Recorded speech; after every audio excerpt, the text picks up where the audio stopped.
Bonjour à tous, j'espère que vous allez tous très bien. Si vous allez bien, moi aussi. Aujourd'hui on se retrouve pour une vidéo qui va être particulière cette fois-ci parce que c'est un sujet que j'ai jamais fait. Ça va pas être une résolution de panne ou un tuto ou quoi que ce soit, ça va plus être un rajout d'options sur ma petite Golf Plus de 2006. C'est pas une option de malade, c'est une option pratique, c'est l'avertisseur de ceinture. Donc sur cette voiture d'origine, je n'ai pas cette option là. Avec mon outil diagnostic, je peux rajouter cette option. Donc c'est ce qu'on va faire aujourd'hui et je vais vous montrer comment on procède sur ces voitures là. Voilà l'outil que je vais utiliser. Donc c'est une prise qui se branche dans le diag et qui se connecte en Bluetooth avec son téléphone.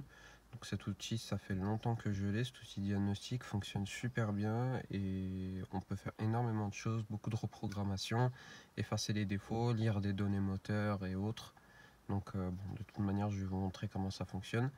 Donc c'est parti, on va le brancher sur la prise diagnostic en bas et je vais vous montrer comment on fait pour ajouter l'avertisseur de ceinture. Quand je mets le contact, normalement il y a un voyant ceinture qui est censé s'allumer ici. Mais ça c'est pour les véhicules qui bénéficient de cette option qu'on appelle Seat Belt Warning en anglais. Sur celle-là c'est pas activé, je vais vous montrer comment on active ça, c'est parti. Pour ça évidemment il faut brancher l'outil diagnostic sur la prise diag. Et ensuite on intervient avec son téléphone.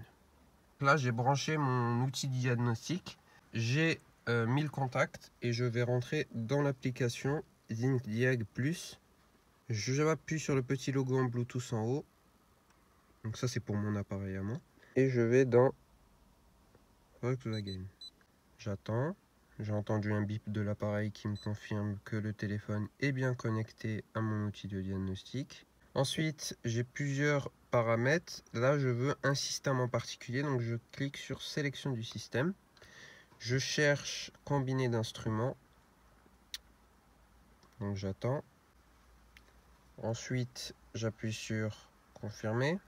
Ici, il me donne un codage ECU qui va être important tout à l'heure. Vous allez comprendre pourquoi. Ensuite, je clique sur... J'ai plusieurs paramètres donc pour lire les codes, pour effacer, lire le flux de données. Ce qui va nous intéresser ici, c'est module de code. Donc, je clique sur module de code et on voit plusieurs informations. Et là, je vais m'intéresser à avertissement de ceinture de sécurité plus 2. Donc, je clique sur confirmer. Je lis remarque, noter les valeurs d'origine. Ça, c'est très important. Il faut bien lire cette remarque-là. Les valeurs d'origine, c'est celle-là. C'est-à-dire que nous, on va rajouter une option. Si plus tard, vous voulez revenir à votre codage d'origine, il faudra que vous tapez ce code-là précisément. Tout à l'heure, on nous dit avertisseur de ceinture de sécurité plus 2. Là, on voit que mon avertisseur de ceinture n'est pas allumé. Je vais vous le faire en direct pour que vous voyez qu'il n'y ait pas de tricherie. Je clique ici, je note mon codage actuel, donc j'ai pris une capture d'écran tout à l'heure, et je fais 0, 0, 0, 3, 1, 0, 3. Donc je rajoute 2 à mon premier chiffre, je clique sur confirmer, et on voit bien que mon avertisseur de ceinture s'est allumé.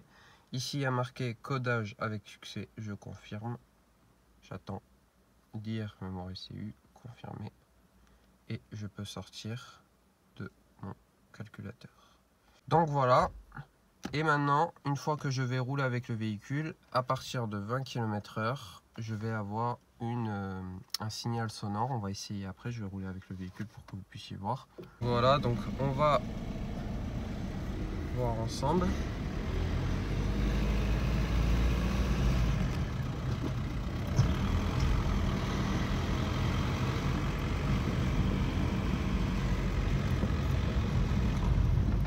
Voilà, je roule pas très vite, hein. Mais je vois bien mon voyant de ceinture qui est allumé.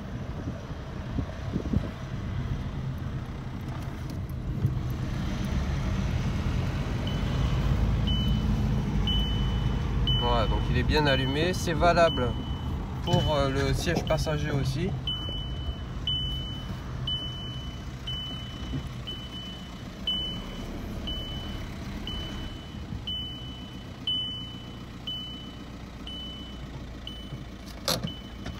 Donc voilà. Si je coupe le contact, remets le contact. Ça me met attacher votre ceinture de sécurité, attacher ceinture de sécurité s'il vous plaît. Si je mets ma ceinture, voilà, il s'est éteint. Voilà. Bon, même si vous oubliez de la mettre, ça va biper, vous mettez votre ceinture, ça va s'éteindre. Donc il n'y a vraiment aucun bug lié au fait que l'option n'y était pas à la base. Tout fonctionnera comme si l'option y était depuis le départ. Donc voilà les amis, j'espère que cette petite vidéo vous aura plu. Si c'est le cas, n'hésitez pas à la liker, la partager, la commenter, vous abonner. On se dit à une prochaine vidéo. Portez-vous bien et ciao tout le monde.